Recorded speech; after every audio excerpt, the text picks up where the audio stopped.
Cuando pensamos en los peligros de la prehistoria, lo primero que nos viene a la mente suele ser una escena de persecución salvaje. En medio de la selva, una bestia enorme con dientes afilados como cuchillas atraviesa los arbustos, mientras un humano primitivo corre sin aliento, tratando de escapar en medio del pánico. El fuego parpadea dentro de una cueva, el viento helado ruge entre las montañas, y el miedo se te pega a la piel como una sombra. Es la imagen clásica, cruda, primitiva y llena de colmillos. Pero lo que pocos imaginan es que la amenaza más grande no venía de esos depredadores. No era el león de las cavernas, ni el tigre dientes de sable. Durante buena parte de nuestra evolución, la Tierra no fue un escenario exclusivo para el Homo sapiens. Compartimos el mundo con nuestros primos, los neandertales, los denisovanos, el Homo floresiensis y varios más que apenas empezamos a descubrir. Pero hubo uno en particular que destaca entre todos, no solo por las herramientas y huesos que dejó atrás, sino por las preguntas incómodas que sigue sembrando. Preguntas sobre la violencia y la sed de poder. Se llamaban Homo heidelbergensis. Posiblemente el último ancestro común entre nosotros, los neandertales, y tal vez incluso los denisovanos. No eran exclusivos de un solo lugar. Estos humanos vagaron por Europa, África y Asia Occidental entre hace 700.000 y 200.000 años, en una de las épocas más extremas del clima terrestre. Imagina glaciaciones que borraban todo rastro de vida en Europa, o sequías brutales que secaban los ríos africanos en apenas unas generaciones. Agua, comida, refugio, todo se volvió un lujo. Y en medio de esa adversidad, los Homo heidelbergensis no se rindieron, evolucionaron. Se convirtieron en criaturas sacadas de una pesadilla. Hombros anchos, huesos gruesos, estatura similar a la nuestra y cerebros casi del mismo tamaño que los nuestros. Tenían herramientas, sabían vivir en grupo y poseían una inteligencia sorprendente. No llegaron a la cima por suerte, sino a base de sangre, estrategia y pura determinación. El mundo de Homo heidelbergensis no era para los débiles. Era como una arena colosal donde la vida estaba en juego en cada rincón. Ellos convivían con criaturas capaces de matar a un humano con una sola garra, una mordida o incluso un simple golpe. En África, compartían el territorio con leonas prehistóricas, gigantes felinos de colmillos en forma de sable como el Homotherium, y cocodrilos tan enormes que hoy solo sobreviven en fósiles y pesadillas. En Europa, las amenazas venían en forma de leones cavernarios más grandes que cualquier león moderno y osos de cara corta de más de 3 metros de alto, lo suficiente como para acabar con 3 personas de un solo manotazo.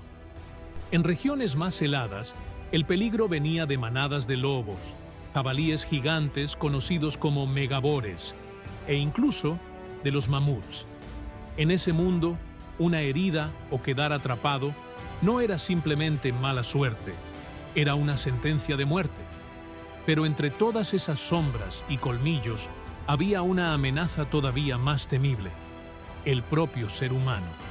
Es muy posible que Homo heidelbergensis haya sido la primera especie en cazar a sus semejantes. No es metáfora, no es leyenda. Hay evidencia real: cráneos con fracturas, huesos humanos quemados, marcas de cortes hechas con herramientas de piedra en lugares del cuerpo que no tienen nada que ver con rituales funerarios.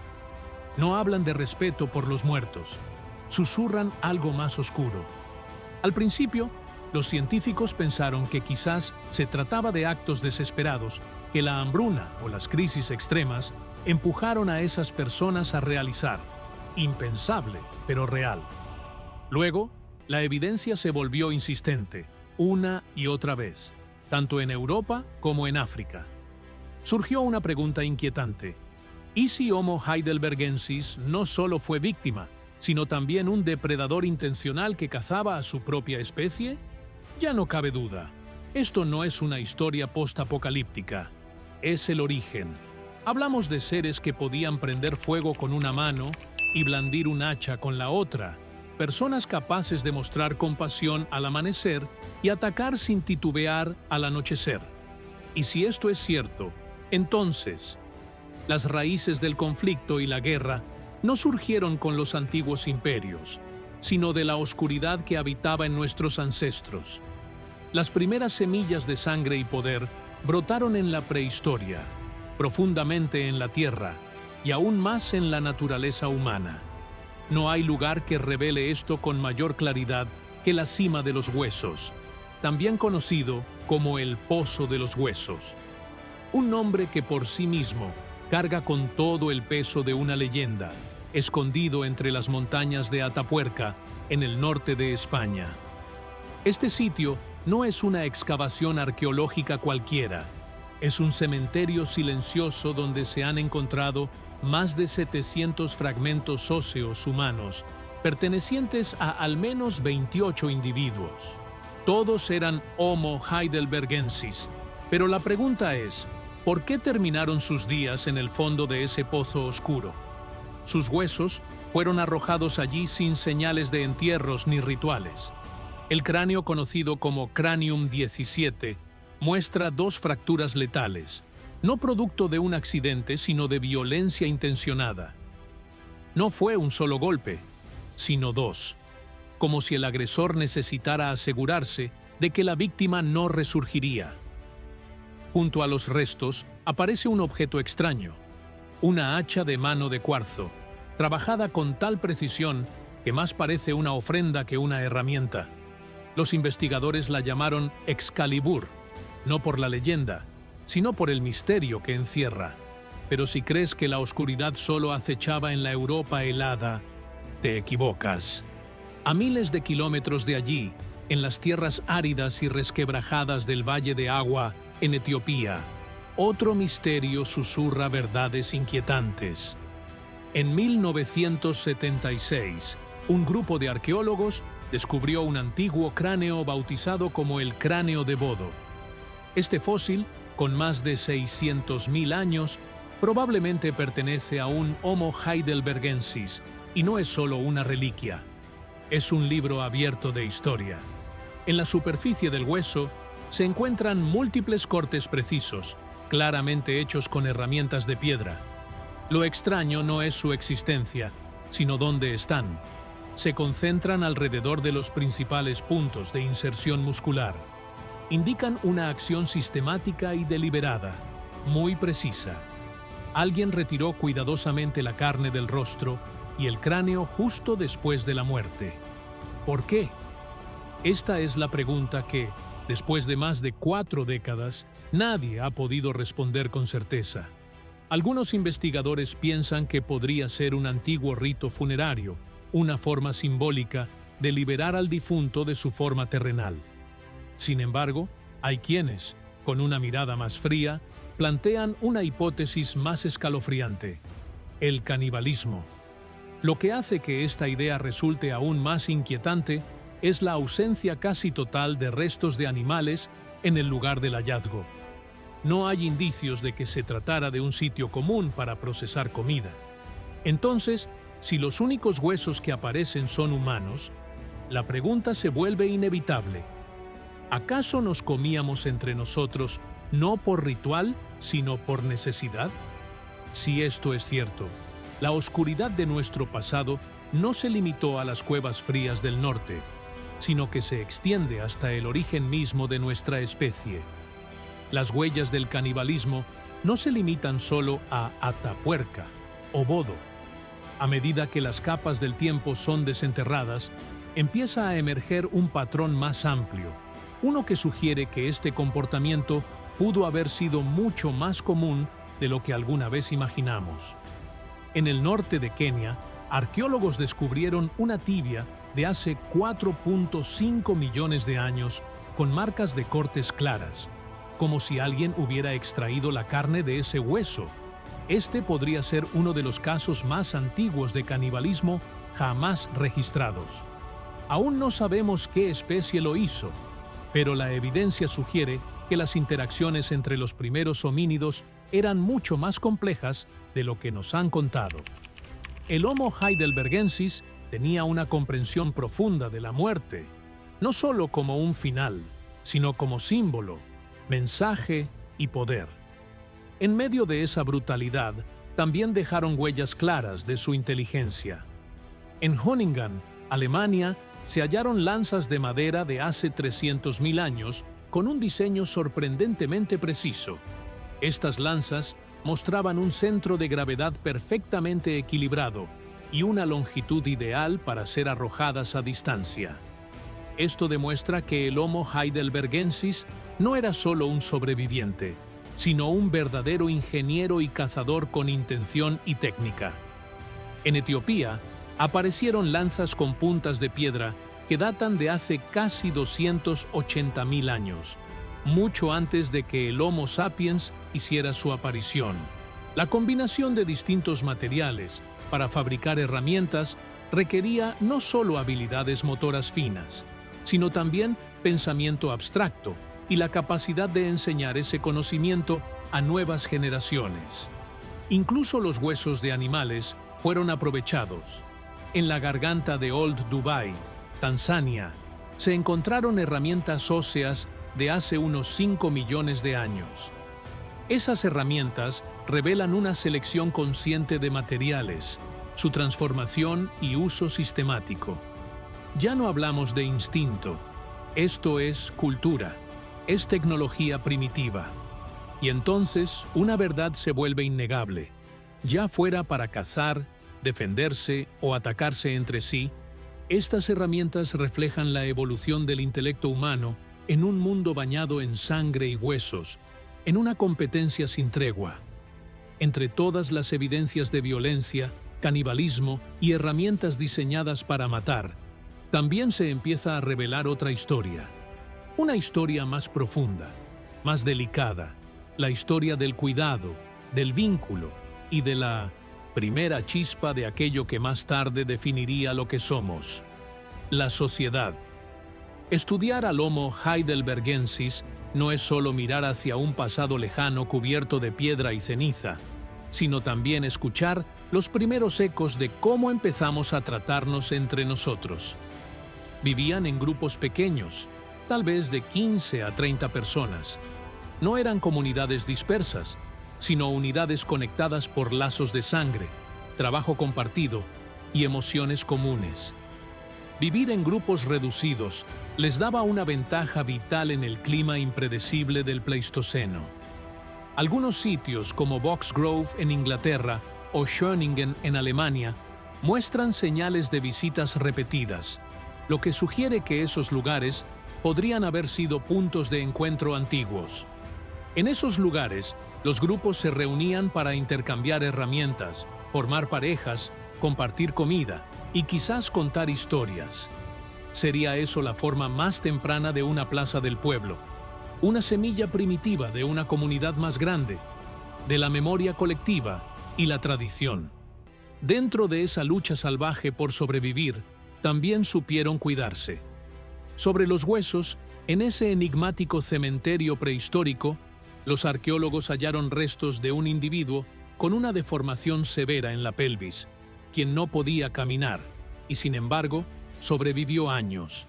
Alguien lo alimentó, protegió y trasladó sin recibir nada a cambio. ¿Por qué? Por compasión, por un lazo que va más allá del instinto. Porque en ese momento, el Homo heidelbergensis dejó de ser solo una especie y empezó a ser humano. No fue por saber hacer fuego o fabricar lanzas, sino por amar a quien no podía ofrecer nada más que su mera presencia. Ese fue el acto más primitivo de empatía, y la empatía es lo que dio origen a todos los mitos, religiones, sociedades y sueños humanos. Entonces, ¿qué es lo que realmente nos hace humanos? No son los huesos, ni las herramientas, ni las armas. Es la decisión de no abandonarnos los unos a los otros, incluso en un mundo donde la vida y la muerte están separadas por una sola caída. Desde aquellas cuevas oscuras, Desde aquellas primeras llamas, junto a cráneos fracturados, un mensaje sigue ardiendo hasta hoy. Somos más fuertes cuando no estamos solos. Pero, donde hay unión, también hay riesgo de ruptura. El vínculo entre los primeros humanos no era solo un escudo protector. A veces también era la chispa que encendía el conflicto. Entramos aquí a una parte poco mencionada, pero fundamental: la violencia, el territorio y las reglas sociales. El Homo heidelbergensis no eran cazadores solitarios, eran seres sociales que compartían tareas, se protegían entre sí y probablemente repartían la comida según las necesidades del grupo. Sin embargo, ese lazo, por fuerte que fuera, no estaba exento de tensiones. Estas pequeñas comunidades, por más unidas que estuvieran, no eran paraísos donde solo reinaba la cooperación. También había fricción, y cuando los primeros humanos comenzaron a convivir estrechamente, sin saberlo, abrieron un nuevo capítulo, el del conflicto social. Las pruebas están ahí, sobre los huesos. Por ejemplo, el cráneo conocido como Cranium 17 presenta dos fracturas casi idénticas. Estas no fueron causadas por accidente ni obra de un depredador, sino que indican violencia humana, una ejecución, una venganza o simplemente rabia pura. Nadie lo sabe con certeza, pero sí nos deja una pregunta inquietante. ¿Existían reglas, castigos, alguna forma primitiva de justicia en esas primeras comunidades? La evidencia aún es fragmentaria, pero los patrones de trauma repetido en varios esqueletos sugieren que los conflictos no eran excepciones, sino parte del tejido social. Tal vez fueron los primeros en tener normas no escritas y también los primeros en romperlas. Conforme aumentaba la población y los recursos se volvían más escasos, las fronteras entre grupos comenzaron a superponerse. Ríos, rutas migratorias de animales, tierras donde refugiarse, todo se convertía en algo que valía la pena defender. En varios sitios de Europa y África se han encontrado indicios de ocupaciones repetidas en zonas con abundantes recursos. Esto sugiere que algunos grupos, tal vez, reclamaban ciertos territorios, incluso que estaban dispuestos a luchar por ellos. El conflicto entre grupos ya no es una simple teoría. Las heridas por golpes contundentes en cráneos encontrados, como en Bodo y Kauai, muestran que esta violencia no era aislada ni limitada por sexo o edad. Podría haber sido el resultado de redadas, disputas por tierra o venganzas entre clanes. Y como si todo eso no fuera ya lo suficientemente complejo, hay algo más que acerca a Homo heidelbergensis a lo que hoy somos: el lenguaje. Aunque no tenemos evidencia directa de su habla, estudios de los huesos del pulgar en Castel di Guido, Italia, junto con la base del cráneo, sugieren que eran capaces de emitir sonidos complejos. Sumado a un tamaño cerebral entre 1 y 3, 200 y 1300 centímetros cúbicos, su habilidad con herramientas y su vida en grupo, todo apunta a una capacidad asombrosa para comunicarse. Si podían compartir ideas, dar señales al cazar, enseñar a sus hijos cómo hacer una lanza, eso ya era cultura. Y esa cultura podría haberse extendido también a cómo trataban a sus muertos. Sobre los huesos, los cuerpos parecen haber sido colocados de forma intencional en una cámara profunda, accesible solo a través de un pasaje peligroso. Quizás fue solo una forma práctica de disponer de los cadáveres, pero también podría haber sido uno de los primeros rituales funerarios, una señal de conciencia sobre la pérdida y la muerte, algo que va más allá del instinto. Así que en cada corte, en cada fractura, en cada piedra afilada, no solo escuchamos el eco de la violencia, sino también la primera voz de una civilización sin nombre, pero que alguna vez fuimos nosotros. Homo heidelbergensis ocupa un lugar crucial en la historia evolutiva. Fueron el puente entre Homo erectus y las especies humanas que vinieron después, los neandertales, los denisóvanos y nosotros, Homo sapiens. Aparecieron hace unos 700.000 años, llevando en sí tanto los rasgos del pasado como los indicios del futuro. Un cráneo grande, cuerpos robustos, herramientas complejas, todo apuntaba a una capacidad de adaptación asombrosa. Desde las sabanas africanas hasta los bosques fríos de Europa, su dispersión global facilitó una diversificación evolutiva. En Europa se convirtieron en neandertales, en Asia en denisóvanos y en África fueron nuestros antepasados directos. Aunque el nombre heidelbergensis ya no figura en ningún documento de identidad, sus huellas viven en nosotros. Entre el 1 y 3% del ADN de personas no africanas proviene de los neandertales. Incluso, algunas poblaciones en Oceanía llevan hasta un 4% de genes de estas especies. Homo heidelbergensis no fue solo un capítulo en la historia humana, fue la puerta entre el instinto y la conciencia, entre la bestia y el ser humano. En ellos vivían los primeros fragmentos de la confianza, la empatía, el rencor, la venganza y quizá del amor. Una sociedad lejos de ser perfecta, pero con la suficiente profundidad como para llamarse humana. Los genes antiguos de nuestros ancestros nos ayudan a resistir el frío, fortalecen nuestro sistema inmunológico e incluso influyen en el color de la piel y cómo procesamos el oxígeno.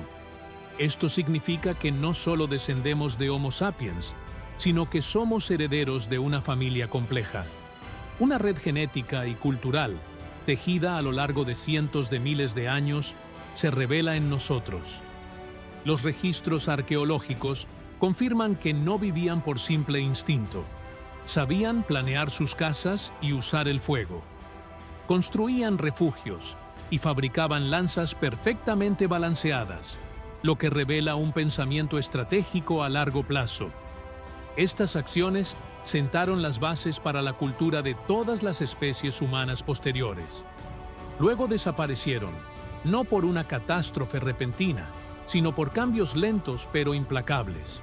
Un clima cada vez más extremo y la escasez creciente de recursos marcaron su destino. Finalmente, el encuentro con sus propios descendientes, Homo sapiens provenientes de África, fue decisivo. Los neandertales resistieron en Europa, los denisóvanos ocuparon las mesetas de Asia y los heidelbergensis retrocedieron. No fueron vencidos por debilidad, sino porque sus descendientes evolucionaron más rápido, más inteligentes y más conectados. Sin embargo, nadie puede borrar su legado de la historia, porque dentro de cada uno de nosotros hay una parte pequeña, pero esencial que les pertenece. Quizás en nuestros comportamientos, emociones y conflictos actuales aún resuene el eco de aquellos que cruzaron el umbral entre el instinto y la humanidad. La próxima vez que te preguntes qué hace especial al ser humano, recuerda que la respuesta está tanto en el futuro como en las sombras más antiguas.